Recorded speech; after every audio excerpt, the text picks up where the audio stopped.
Welcome, everybody, wherever you're joining from around the world. My name is Jay Chodagam, and those of you who are joining for the very first time, welcome to the series. It's called a Lighthouse series, and how this is working is I'm taking in suggestions from you folks and asking what topics you wanted me to talk about. And I think we're like on week 6 here, and today's topic, again, suggested by one of you guys, is Dharma. So I'm going to jump into the context. Some of you may not even know what that word means. I'm going to jump into the context of what we're here to talk about through a story. Now, this story is from the ancient book of the Mahabharata. Now, those of you who are not familiar with this ancient text, it was in 3rd century BC. It's almost 2,500 years ago this book was written. It is the longest poem in the world. It consists of 200,000 verses. And essentially, the story is about the struggle of man. And the story, as like all of the stories or the poetry, has been depicted in the form of a battle that's personified as an external battle between these 5 brothers known as the Pandavas and their 100 cousins. Now, both these sides, though, both these parties were vying for the throne of Hastinapur, which is supposedly the richest land in that at that time. And one was a rightful heir to the throne, and the other one was, because of the father of these princes, the 5 princes who were the rightful heirs to the throne, their father had died, and so the father's brother, who was a blind king, was running the kingdom while these princes were getting trained and while they were growing up. Now, what happens in the process is that the 100 children of the blind king then start having a desire to acquire the throne as their rightful inheritance from their father, when actually it was supposed to be the 5 princes who were just being trained and being, was interim. The blind king was running the show, but then the whole power dynamics, the greed and the anger and all of that kicks in. And so there is this massive fight, and then that leads into this epic war, which is the Battle of Mahabharata, which happens in this field called the Kurukshetra, and so on. So I'm going to tell you a short excerpt from this famous book of the East. So the story goes that the valiant archer, the greatest archer on the planet at that time, was this guy called Arjuna, who was the 3rd of those 5 brothers. So Arjuna had his charioteer, who is fabled as Lord Krishna, who would ride his chariot into the battlefield. So it's actually symbolic. If you think about all of what I'm saying here, all of the whole Mahabharata is all symbolic, goes to show that the charioteer, the guide, the one who will lead you to the path of virtues or righteousness is God, but God will not fight the battle for you. So when it comes to the point of the battle, Krishna, or supposedly Lord Krishna, accepted to ride the chariot or be the charioteer, and in the process give him the sermons, give him the wisdom of how to fight the battle, but would not fight the battle for himself. So here is this famous archer who is now talking to his charioteer, Lord Krishna. And he asks them the question one day, as they're going through the countryside. He says, "Oh, great Krishna, who is the most generous person in this land?" And now, as he's posing that question, he has this subtle desire, if you will, that he will be the one, because Arjuna was known to be noble in so many regards. He was great in so many fronts. And so he asked this question, expecting Krishna, the wise one, to say, of course it's going to be you. But then Krishna pauses, he smiles, and he says, of course it's Karna. Now, for those of you who are not familiar with, Karna is one of the cousins of all of these brothers that are in battle. Actually happens to be a stepbrother of Arjuna. But then nobody knows that in the process until the very end.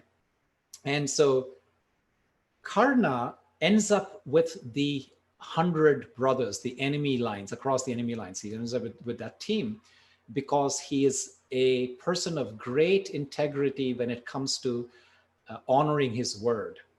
So when he makes a commitment, he honors that. And somehow in the process of this whole division of this entire army into division of this entire family, he ends up being on the enemy side, or the 100 Kauravas side. So now the fact that Krishna, the wise one, has actually named somebody who's on the enemy camp as the most kindest person on this in this land irks Arjuna, very obviously so, right? And he doesn't say anything, but he puts a frown on his brow, and then Krishna looks at that. He senses the discomfort that Arjuna felt because of the response, and he quietly smiles and he just turns away. Now 3 or 4 days pass, and Krishna wants to come up with a plan to demonstrate why he actually picked Karna as the one who is the most generous person on the land. So he devises this plan. So now Arjuna and Krishna are riding through the countryside, and they've come across a massive mountain, quite like the mountains that I have on the back of my screen, by the way. So this picture here is the picture from Tibet. So imagine that's right there by India. So think about this back in the day. So it could have been this mountains, who knows? So he points to these two mountains, says, Arjuna, do you see these two mountains? And as he points to the mountains, there is the sun that's hitting it at the perfect angle. Both these mountain tops are illuminated. They're in this golden orange color. And then being Lord Krishna, he turns those two mountains into gold. And he tells Arjuna, I have a task for you. These two mountains are yours to do as you please. But what I want you to do is, you see that village on the foothills of these two mountains? I want you to take all of that gold. So now these two mountains are turned into gold. All of that gold, and distribute it amongst the poor people who live in in the village on the foothills. So Arjuna is delighted with this opportunity. So he goes to the village, and then he goes and shouts and screams and beats the drums and ushers in all of the villagers. And he says, I have this massive gift that I'm about to give you guys. Do you see those mountains on top? Do you see that it's been turned into gold? Now, I will be distributing that to all of you. Now, obviously, hearing this proclamation, the villagers are ecstatic. They are like in joy, and they start singing the praise of Arjuna. And as you can imagine, a typical Indian movie. So they all start singing and dancing, and then now they're all celebrating this thing with Arjuna being in the center of the celebration. So then next day morning, Arjuna sets off to the top of the mountain, and he starts digging the mountain. He starts, excavating it, and he's now sending down tray loads and boat loads of this gold. And then he's distributing that. He's asking the villagers to distribute that amongst themselves. And he's digging and digging and digging. And as much as he digs, obviously there's so much more. Now, 2 days pass. He hasn't eaten anything. He hasn't drank anything. He hasn't stopped to rest, because he's got this massive opportunity that he thinks that he's going to be doing so much good for this man, for this village. And after 2 days of exhaustion, he drops out of tiredness, and he tells Krishna, I'm going to take a couple of days break till I catch my breath, till I feel rejuvenated again, and I'll come back and resume my task. Krishna smiles, and he uses that opportunity to make his point. So he ushers in Karna, the cousin brother. And he tells Karna the exact same thing. He says, Karna, do you see those two mountains there? Now those have turned into gold, and now your responsibilities, those are yours to do as you please, but your responsibility is to take that gold and distribute it among the villagers at the foothills. So Karna looks at it, and he goes up to the villagers, calls upon the villagers, and he tells them, do you see those two mountains up there? They say, yes. He says, those are yours to distribute as you please amongst yourself. He bows in front of Lord Krishna, puts his palms together, and walks away. Arjuna, upon watching this scene, is dumbfounded. What just happened here? And so Krishna then uses that as an opportunity to teach him, and says, when I gave you this opportunity to distribute this wealth, you were so caught up in the quality of the value of the wealth that you got so excited by that. And the wealth was the center of your attention.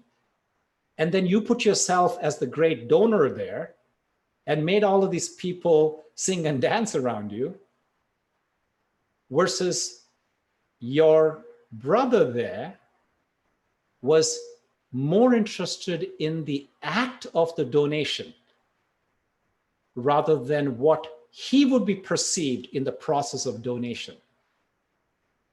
You see the difference? So that's what makes a person who's aligned with his purpose, where he does not look at what am I going to get out of this thing, but does it purely for the sake of what he's meant to be doing. So folks, that brings me to the point of this word dharma. And the question I ask is, what is your dharma? What is yours to do in this lifetime? So some of you may be struggling with the word dharma, and also some of you heard the word dharma, but not really sure what exactly it means, because a lot of times there's certain connotations of dharma being something to do with spiritual wisdom. So I want to go back to a text 3,000 years before Christ. It's called the Rig Veda, one of the oldest text written documents known to mankind. Now, in the Rig Veda, there's the first reference to this word called dharma. So here's how it's defined. Dharma's root word is dri. Dri is what upholds dhrita.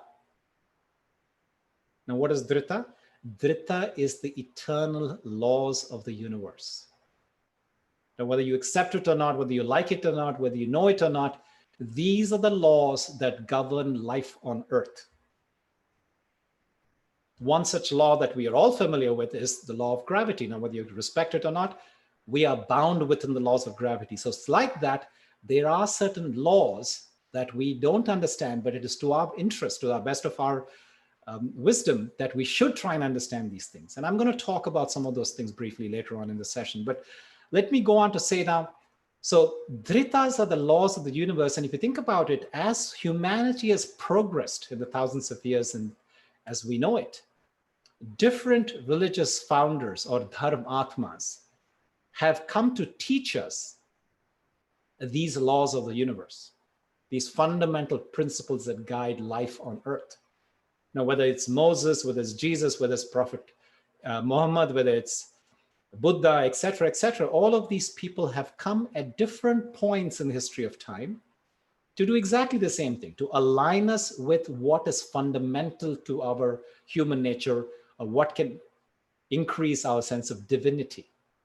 So therefore, they are called the word dharmatma. So in Sanskrit, these sages or these prophets are called dharmatma. So the ones who were teaching us through their own practice and through their own sharing of wisdom, the principles of this dharma. Now, what has happened, unfortunately, we humans have not listened to the message of what these dharmatmas were sharing, but then we got instead hooked onto the person that was speaking. So in other words, imagine there is the message and there's the microphone. So we got attached to the microphone more so than the actual message, because if you think about it, the message of all of these dharmatmas were the same thing, that humanity is fundamentally, the essence of human life is peace, love, wisdom, power, and unity. Personal power, when I say power. So if you think about it, each one of these prophets, dharmatmas, said exactly the same thing in through different contexts and different cultures and so on. But the message was essentially the same thing. But instead of abiding by that, walking that path, we have become Hindus or Muslims or Christians or Buddhists, etc. Whereas we have been attached to, we've gotten attached, we got enamored, we got stuck to this microphone in this analogy. And so by getting stuck to the microphone, what has happened in the process is that we have separated from each other. So we call ourselves either this or that. We're either Buddhists or we're Hindus, or we're Christians, or we're Muslims. We can't be all of them. And that separation is further, there is a interesting paradox of what these messengers or these prophets who come to tell us, which is to live by this. Instead of that, what happens today is, if you think about what is dharma, or this one of the connotation of dharma is religion, right? Your precepts. So what happens in dharma, what happens in any form of religion, is you find that Sunday morning or the Saturday or whatever that day, pick your favorite day, Friday for some religions, and we practice it for that half hour or for that hour. And then we pack up that book very carefully, cover it with some very sacred cloths, put it in our corner, and then go off to live life, which has nothing to do with the precepts of the teachings of what was in that book or in that prayer that we just spoke. You see? So we consider dharma as something that happens at a specific time on a specific day of the week, instead of that being the walk of life.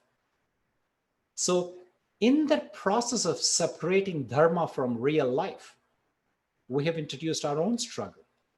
We have introduced our own poverty. We have introduced our own malaises, diseases, dis-ease. If you think about that word, dis-ease is what are the diseases. The disease of humanity is that we are not in harmony. We're not in flow. We're not in sync with the forces of nature, with the laws of the universe, with the energy that is coming through us, that we are part of that. We're not something special here. We're just a part of the entire ecosystem of this planet. And when we understand and align with that, we naturally find our sense of flow, which, by the way, there's a lot of documented research on that in the last 20 years. So now let me talk about what is it, certain laws, certain simple tips on helping you to align with your dharma. So you think about it, if we as human beings align with dharma, with our dharma, our own unique dharma in our life, and each of our dharma can be different, right? Each of us has a separate purpose with which we come here. We all are sort of little pieces of this massive jigsaw puzzle, and we have our own unique characteristics and shape and form. And when we find that, when we fall into that slot, we not only are in harmony with everything that's around us, but then we complete the mosaic that makes heaven on earth. We are at peace with ourselves. We are in harmony with nature. We are in unity with one another. So think of dharma as your meaning in life, your purpose. It's your duty with which you're here. It's also another way of looking at it as it is your character. What is yours to be, not just what is yours to do. So you see, when you translate a deep word like this from Sanskrit to English, there are multiple meanings. So some of those words I've already used here. It's your religion, it's your purpose, it is your character, it is your duty. So how does one go about venturing into understanding what is their dharma in this lifetime? Now, before I go into the explanation of the dharma in this lifetime, I just want to go ahead and say this, that dharma over a period of a lifetime can change, will change, and should change. There are different stages of life in which our purpose is slightly different. There's things for us to do according to the space and time, right? There's a timeliness about this concept of dharma. So in the ancient text of Rig Veda, it has been described that the human existence can be divided into 4 stages in a lifetime. The first of the stages is referred to as the Brahmin stage, or it's a stage of where you are a student, where you are a seeker of wisdom. And as you go ahead and seek and learn, your complete focus at that point is in the acquisition of how the universe works. What are my strengths? What are my capabilities? Okay, so it's a thing that, if you think about back in the day, they would send away the little children into the Gurukula. The Gurukula was a school, but it's not like the school of modern day where you go at 7 or 8 in the morning and you come back at 3 or 4 in the afternoon. At a Gurukula, you left at the age of 6, 5 or 6, or somewhere 7, 8, somewhere in that ballpark, and you returned when you were 20. You lived with your guru for those 14 years approximately. So in that first stage, there's this accumulation of wisdom and experience. Now, from that stage comes the next one, which is the Grihastha Ashrama. So these are the 4 ashramas, the 4 stages of life. So Bala is the first one, or it would be the one that where you are brahmacharya. It could be that where you're learning. The second stage is called Grihastha. Grihastha means the one of the household. The householder is probably the closest translation that we can find from the Sanskrit word. Now, in this next stage of life, you go about creating family, acquisition of material pursuit, like you go and build a house, property, run a business, etc. So there are different rules in the second ashrama, the second stage, compared to the first, as you can see. The first one is more that of a isolated, it's one more of an ascetic. The second one is more of an indulgence, and that's okay. There's a time and place for it. Now, the third ashrama is referred to as the Vanaprastha. Now, so the word Vanaprastha means, Vana means sound, and Vanaprastha means going beyond sound. So this is the stage where the third stage of mankind, where humans are suggested to go and use all of that wealth and the acquisition of, whether it's wisdom, property, whether it's material pursuit of whatever it is that you have gotten, to the betterment of mankind. So how do you give it away? How do you put that in the service of man? How do you become a servant of society? So that's the third stage. And then the fourth stage is the one where you go into sannyas. Sannyas is when you go into, you completely recede from humanity and you go into the stage of spiritual actualization that comes from penance, that comes from physical separation, austerity, where your ultimate pursuit is becoming aware of yourself and becoming one with God. So even as we try to embark on this journey of finding a pursuit of our purpose, I want you to know that your purpose is meant to change, evolve as you go through your lifetime.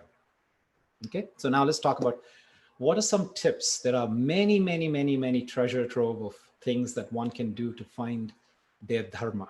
But I'm going to share with you 3 specific things to keep it very simple, right? And I've heard that anything that you go beyond 3, it confuses us. It just overwhelms us. So let's try to keep it to 3. So the first thing, the first principle I want you to take away, and maybe something worth writing down as I'm going through these 3 things, is how do I know what I know until I hear what I have to say? How do I know what I know until I hear what I have to say? So think about those times when you were in a gathering of very close friends, very intimate company,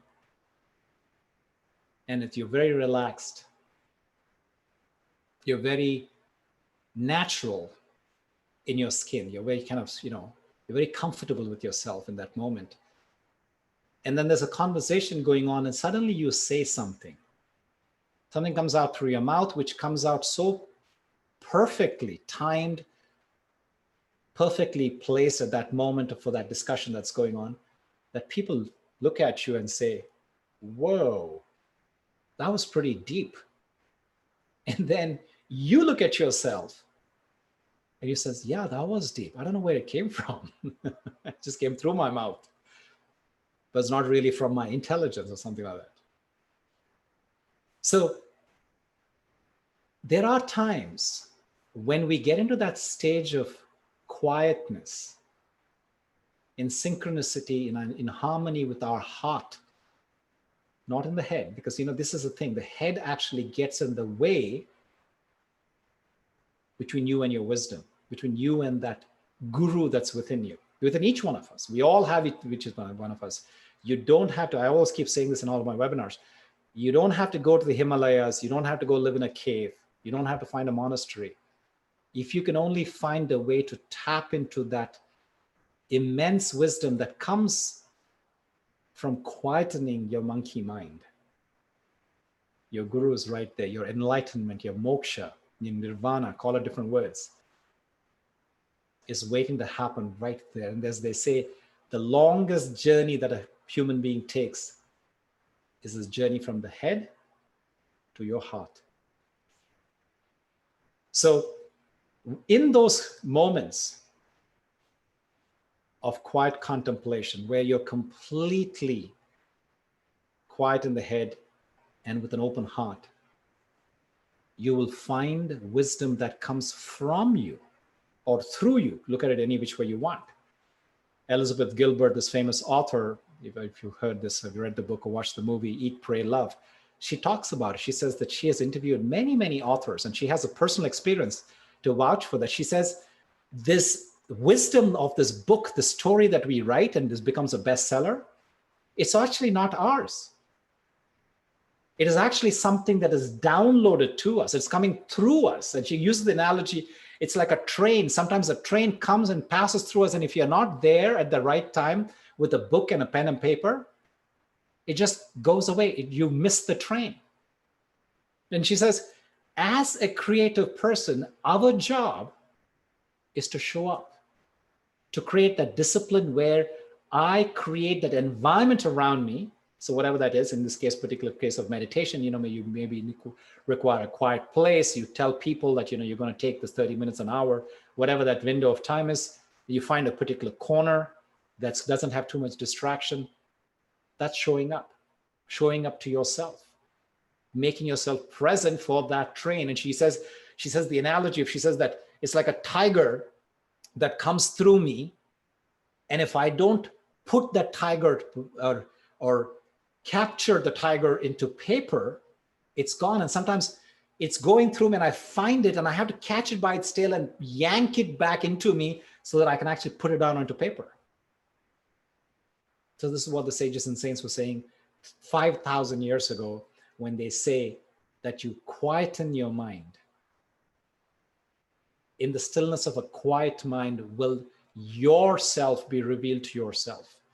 There's a beautiful shloka in the Bhagavad Gita which says, in the silence of a quiet mind, like a candle in a windless place, the self will reveal the self to the self. Sit with that for a second. In the silence of a quiet mind, like a candle in a windless place, the self will reveal the self to the self. So who is the God? Where is the wisdom? Who is the student? It's everything points in my direction. It's all in here. So that's what it is. So when you devise whatever that thing, that quarantine, that measure, that sanctity, creating that sanctuary for yourself, it doesn't have to be the church on Sunday morning. It can be your own quiet corner in your bedroom. And you have that cushion that is dedicated for the purpose of contemplation and nothing else, not to watch Netflix. And when you sit there, you are in your sanctuary. And you allow the tiger to come through you, or the train, or wisdom, whatever you want to call it, or the candle in this particular case, the enlightenment to come through you. Okay? So that's the first of my 3 tips on how to realize your dharma. The second, I cannot know what I have until I give it away. I cannot know what I have until I give it away. If you think about it, going back to the story of Karna and Arjuna, that story would have had absolutely no context until you saw the action or the enactment of Karna giving away the wealth that he had been gifted. And the way he did it is what made him stand apart from the rest of his kingdom.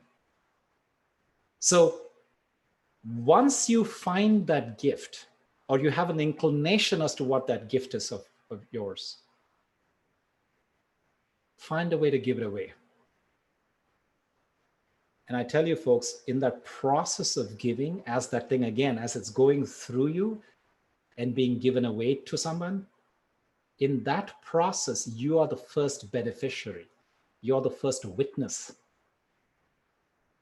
to that the universal blessing or the universal gift that is there within you. That purpose that is endowed upon you, that makes you that unique little mosaic in that massive puzzle. You will notice the sense of joy that comes from that act of sharing that. So if you notice any great personality that has ever lived, who has discovered something, whether it's somebody who created music or invented something in science or wrote a story or was a famous composer, you will notice that they gave it away for the love of it, for the love of what they enjoyed doing, not because of they counted how much money this is going to make or what position that's going to get me or how much fame, how many likes I'm going to get on Facebook or on Instagram or what have you. No. These people who thrived, that we consider heroes, gave it away for the love of what they did, the joy of how of creating that and sharing was for them the gift in itself.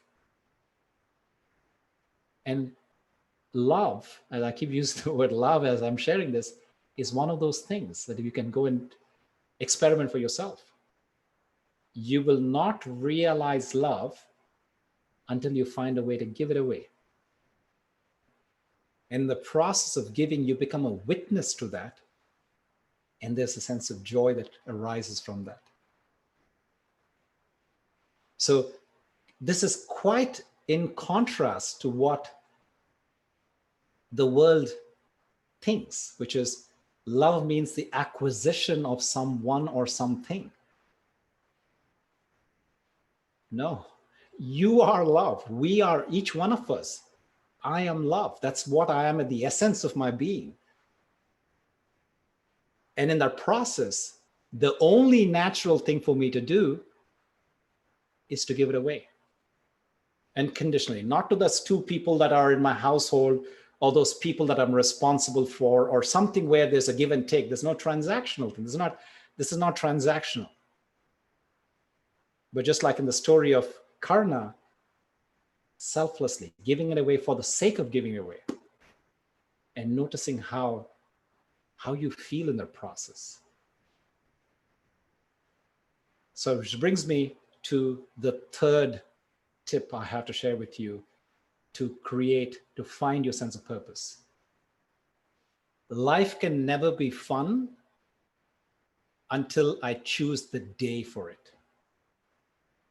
So you see, a lot of us are sitting with an idea of what it means to live perfectly, to do that perfect thing and say that there is this thing that I want to indulge in, I want to get involved in, I want to go ahead and get completely engrossed in it. But then we wait for a day and say, you know what, today I'm going to be busy with trying to secure myself. So one day when I get the complete security of being completely comfortable, then I'm going to go ahead and dedicate myself to going and doing that thing that I feel is my calling. Who knows if you're going to get to that day? And who guarantees you that this struggle that you're doing today is actually of any purpose in securing you to that sense of security, to get to that point where you feel content or you feel you've arrived where now you can go out and give those things freely? Who knows? Why? Why are you struggling? Why are you giving up this precious time and health and energy and life that you're blessed with, that you have the opportunity right now? And I'll tell you a very simple story from my recent past. It's actually a practical thing that hit me. It has come home to me just in the last couple of weeks. So I'm going to disclose something personal. So in this process of quarantine, in the process of pandemic, so there were two phases to it. If you remember, There was the first phase where we went from the spring into the summer, where we all thought maybe June, July at max, we will be out of this quarantine and we'll be off to, running whatever race we were planning to run. But now we've been hit with this second phase of COVID, if you will, right? So as second phase of COVID was coming upon us, as it was like sitting there at the horizon and I could see that coming, I knew that all of the plans that I had made for the rest of the year, which was, I was going to go teach in different parts of the world. I had been planning this for months. I had these beautiful exotic retreats and this travel, summer camps for children and all of this in different parts of the world. And I saw with the dawn of this second wave, all of that was going to disappear. So then the question was, then how am I going to engage myself? How am I going to keep doing things that are going to be of value, being productive, being useful to humanity?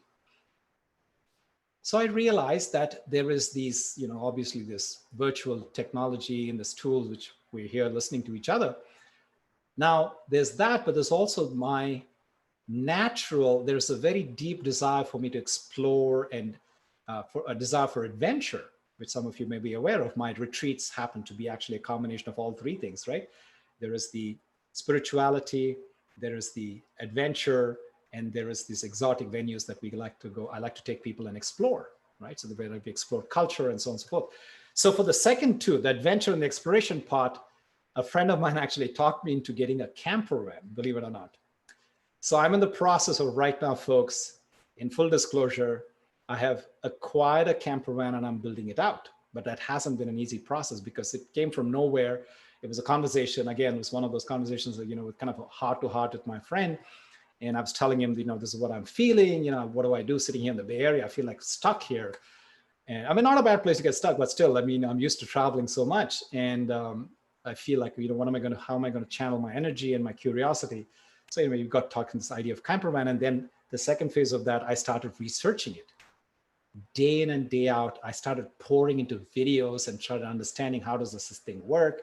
What do you need to do? What are some of the haves and don't haves? And what are the things shoulds and shouldn'ts, et cetera, et cetera.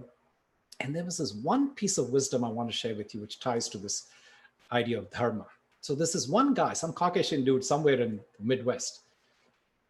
He comes on camera and he says, the single biggest thing to get on this journey of van life, they call it van life, by the way, hashtag van life, you can find a bunch of stuff about it. The single biggest secret here is commitment. You can read all you want. You can talk to as many people. I'm part of 3 different forums right now. I've made posts, I've read hundreds of posts. But the one thing I learned that day is unless I make a commitment that this is what I choose to enact on, not just think about, debate about, create designs and so on and so forth, but until I commit to it, there's going to be no progress. It's so interesting that put off a light bulb in my head.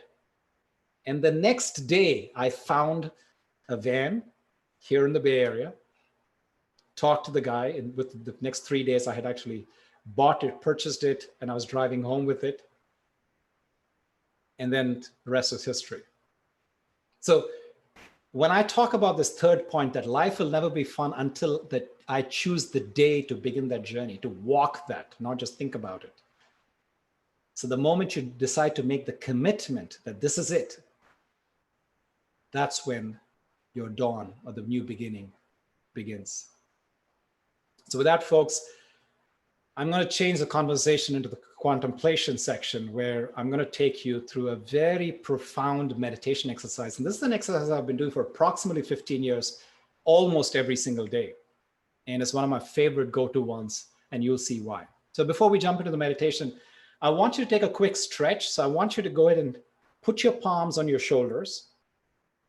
And I want you to rotate your elbows. First, taking them back and forwards in a direction where, as you're breathing in, I want you to lift your elbows up. And as you're exhaling, I want you to drop your elbows.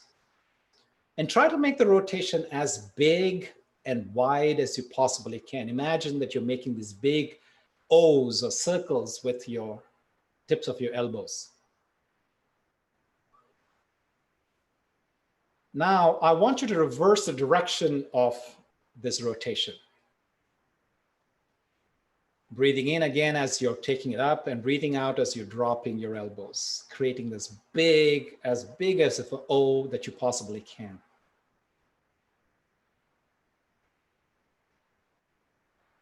And then go ahead and drop your arms.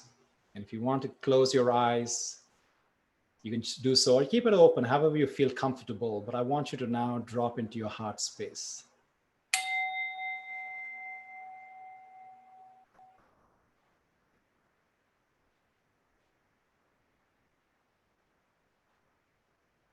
Taking a nice, comfortable, deep breaths into the abdomen, not just into your chest.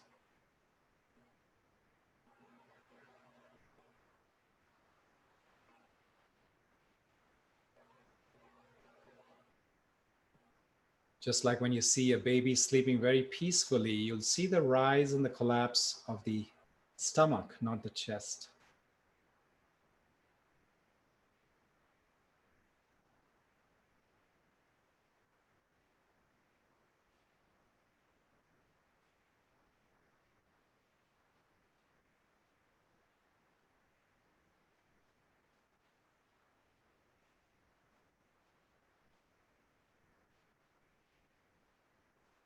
Continue breathing nice and deep like this into the belly.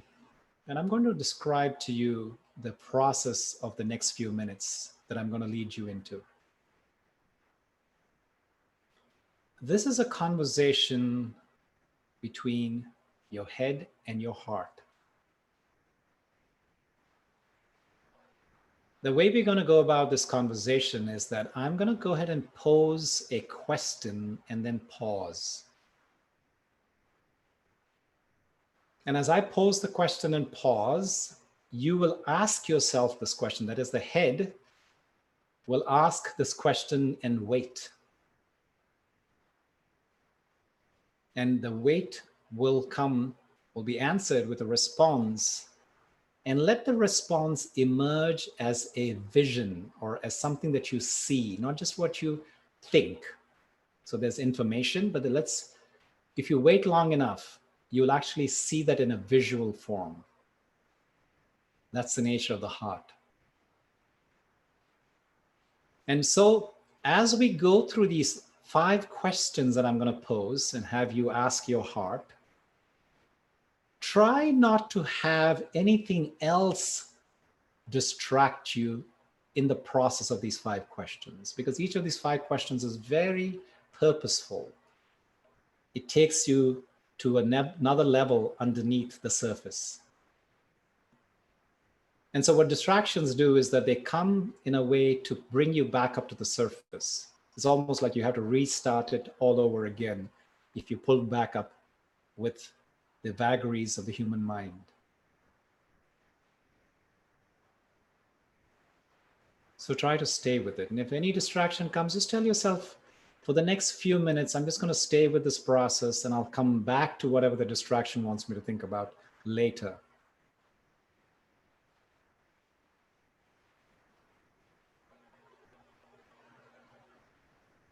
So the first question,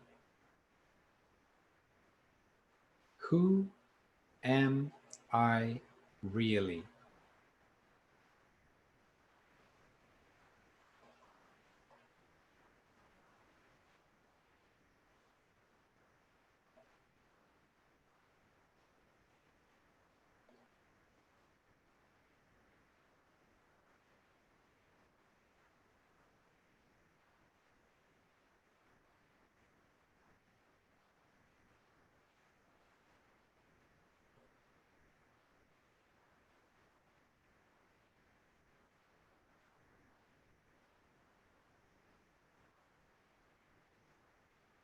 I'm going to share with you for the purpose of some clarity, not that I want you to follow my answer. But for those of you who are very new to this, maybe wondering, this question is quite deep, and what should you be thinking about?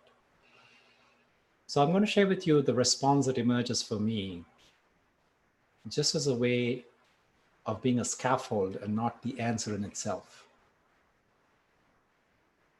So ask yourself the question, who am I really? The response that emerges is, I am a spiritual being having a human experience.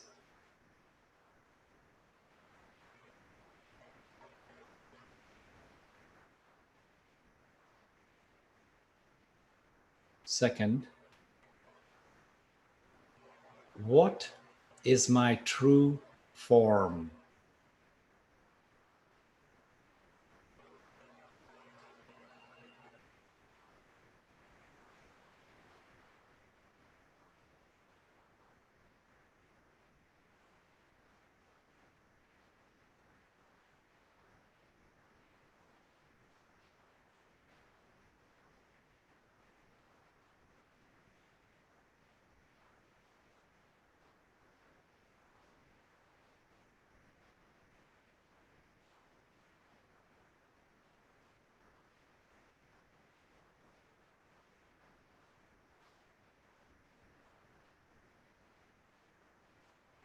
I,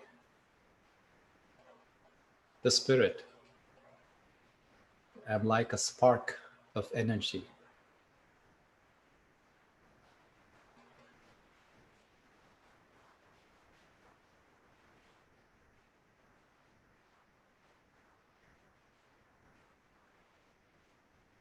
Number three,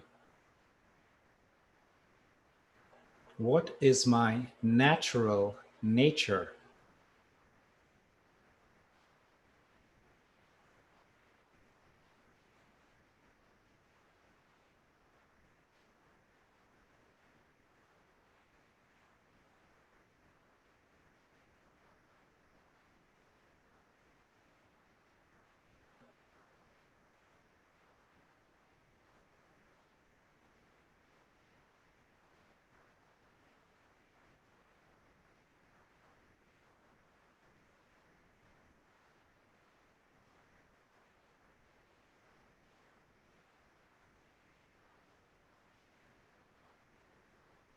I am love.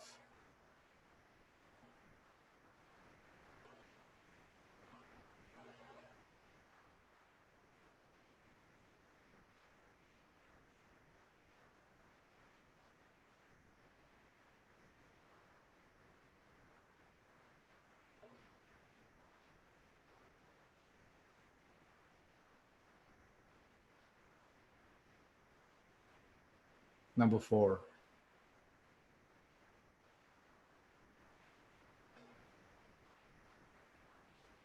what am I here to do on this earth in this lifetime?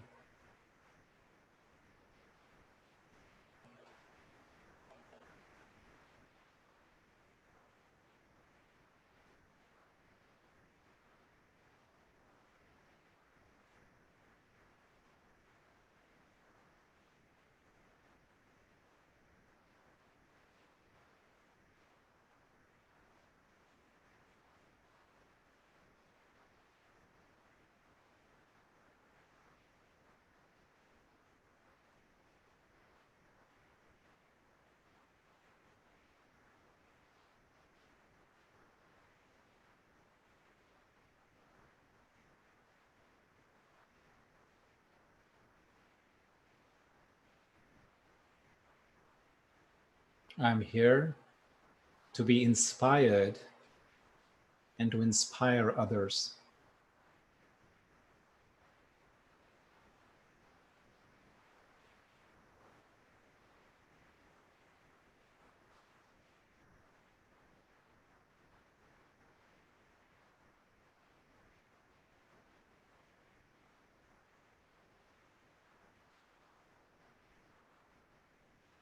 The fifth question,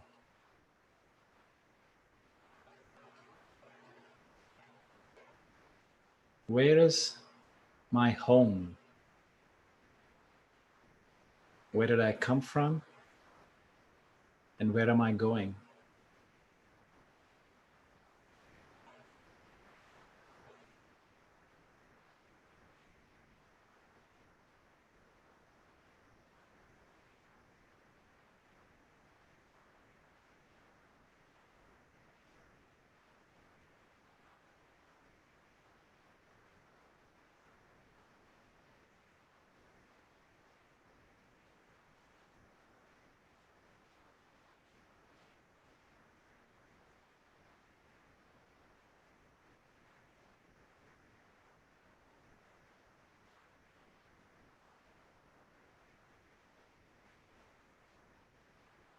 I, the being of energy, come from a world beyond this world of sight, sound, and action, from a realm of pure, brilliant light.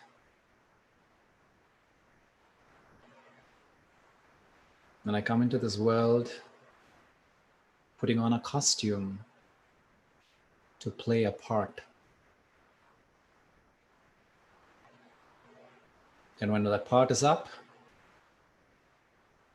it's time for me to go backstage, back home.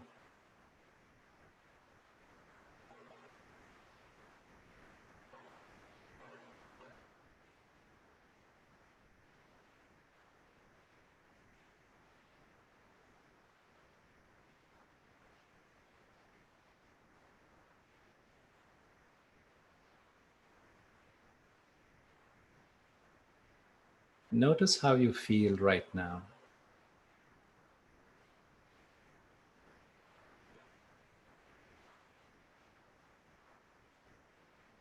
And notice how you feel right now compared to when you walked in here to sit down about 50 minutes ago.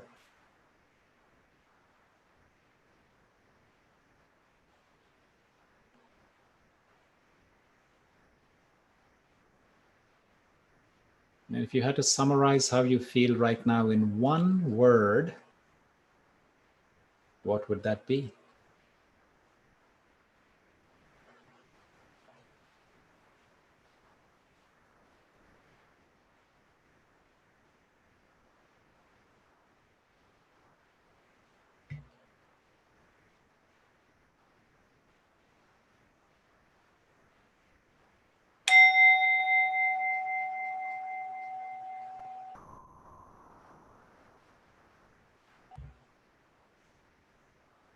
At your own pace, just whenever you're ready, I want you to gently open your eyes if you have them closed and come back into the circle. And if you would, I'd like for you to please share that one word of how you felt or how you're still feeling in the chat window.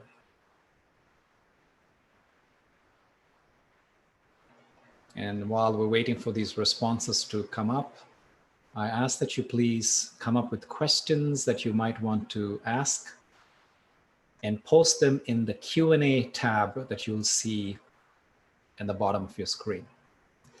So I'm beginning to see lots of answers flooding in. That's great. So I hear blissful, peaceful, grounded, devotion, more grounded, happier, inspired, etc. So I'm seeing a lot of, some of them are repeating, peaceful, grounded again. Fantastic. Deeply relaxed, being part of the universe. Fantastic. Yes, great. So folks, okay, you can continue sharing there, but go ahead and also go ahead and post any questions that you have, if you have any related to this topic. We have a couple of minutes. Okay, I'm seeing more responses. I'm feeling energized. That's great.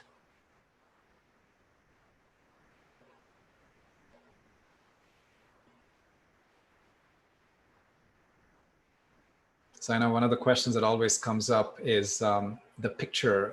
And I use a different picture in each one of my webinars. And as you know, I love travel, as I explained. And one of the things that I do is try to capture these moments. One of the things I try to practice is leave no trace when I do my travel. So the only things that you want to take from a place are memories. And the only thing you want to leave in a place are footprints. And so this opportunity that I've got now that I can't travel is to actually go back and reminisce on these beautiful journeys that I've been to 61 countries so far. I've been very blessed to do so. And so this picture is the day that Mom and I were leaving from this country called Tibet, a small mountain nation, mountain kingdom in the Himalayas. And we were leaving for the airport.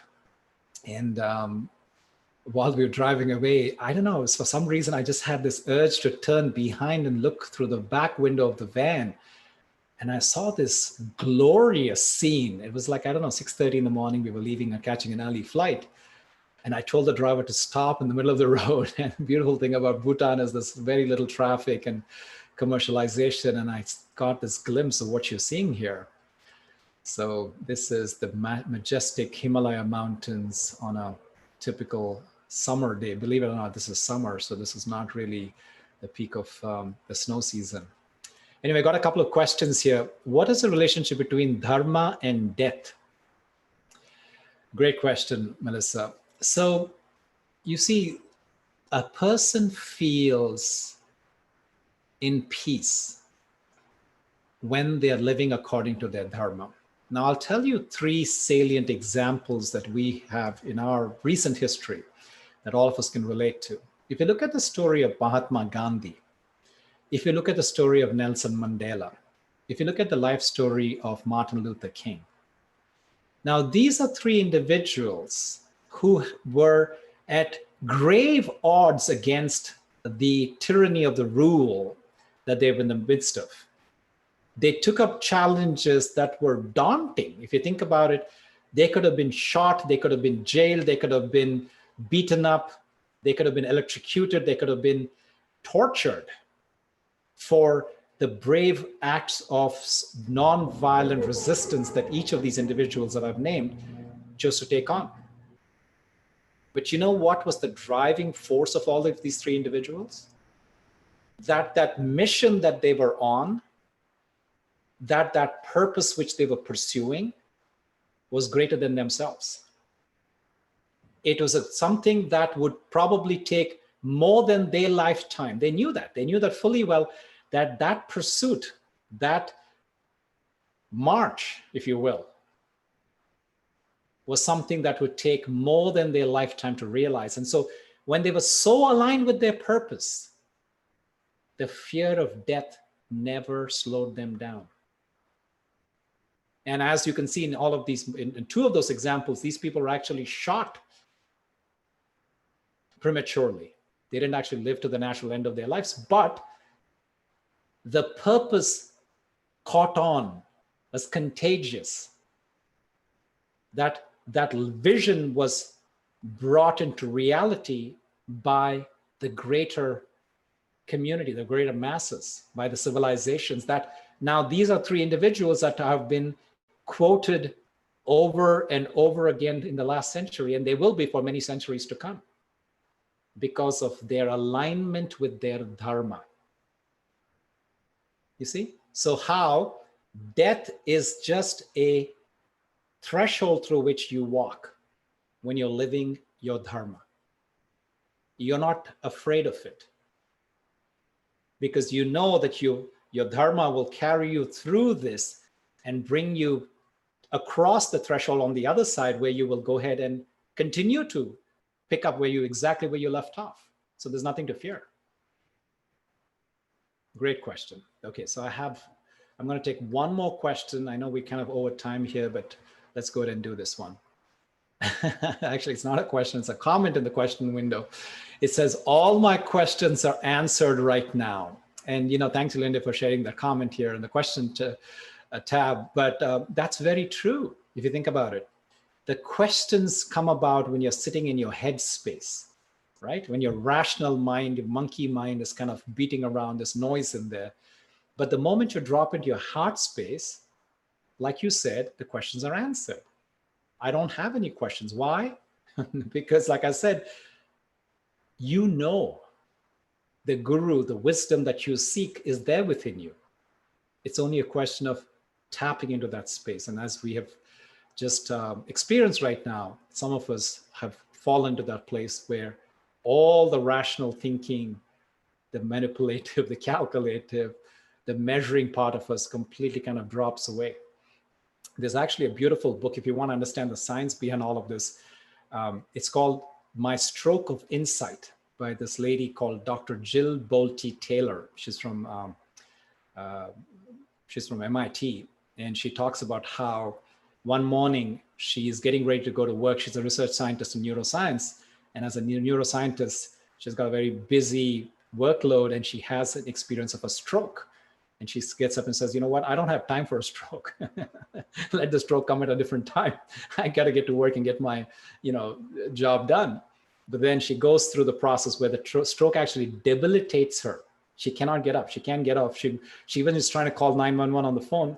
And when she picks up the phone, her stroke engages, and those buttons on the keypad are like squiggly lines. She can't make out what is a 1 and a 2 and what the difference between that. And she can't remember the last digit she pressed, because all of that is part of our left brain, our intellectual, that thing that being stuck in the head kind of thing.